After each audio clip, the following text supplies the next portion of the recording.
Quem pecou para que ele nascesse assim? A pergunta ainda continua. Por que os discípulos perguntam isso? São João Crisóstomo. Eles foram levados a fazer essa pergunta porque nosso Senhor dissera anteriormente ao curar o paralítico: vês que estás curado, não peques mais. Antes, Jesus tinha feito essa cura.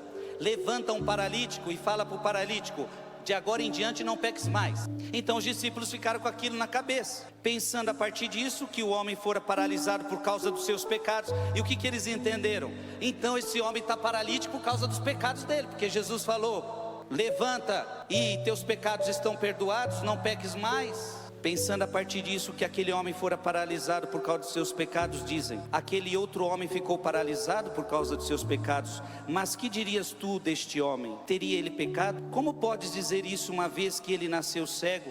Teriam os pais dele pecado? Nem se pode dizer. A criança não sofre punição por causa dos pais. Repete comigo: a criança não sofre punição por causa dos pais. Então uma pergunta já precisa ser respondida: a criança não vai pagar pelo pecado dos pais. Deu para entender, sim ou não? Graças a Deus. Do mesmo modo que nós perguntamos como isso pode ocorrer quando vemos uma criança sofrer, assim falaram os discípulos aqui, não tanto pedindo informação quanto estando perplexos. Então os discípulos perguntam para Jesus porque estão em dúvida: quem pecou? Os pais dele pecaram para que ele estivesse assim? Abra a sua Bíblia no livro do Êxodo. Vamos lá para trás, hein?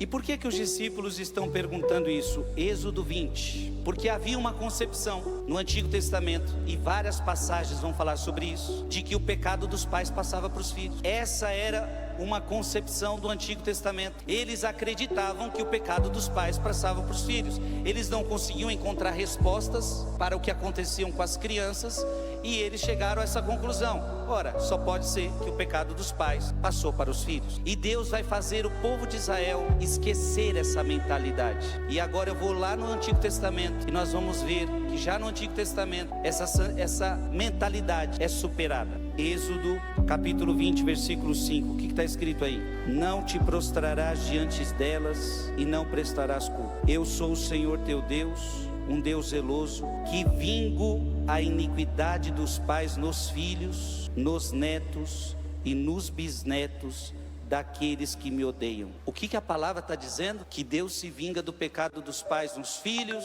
nos netos, nos bisnetos. Essa era a mentalidade da época. Não é à toa que os discípulos estão perguntando. Você está entendendo, sim ou não? Mas ainda no Antigo Testamento essa ideia já é superada.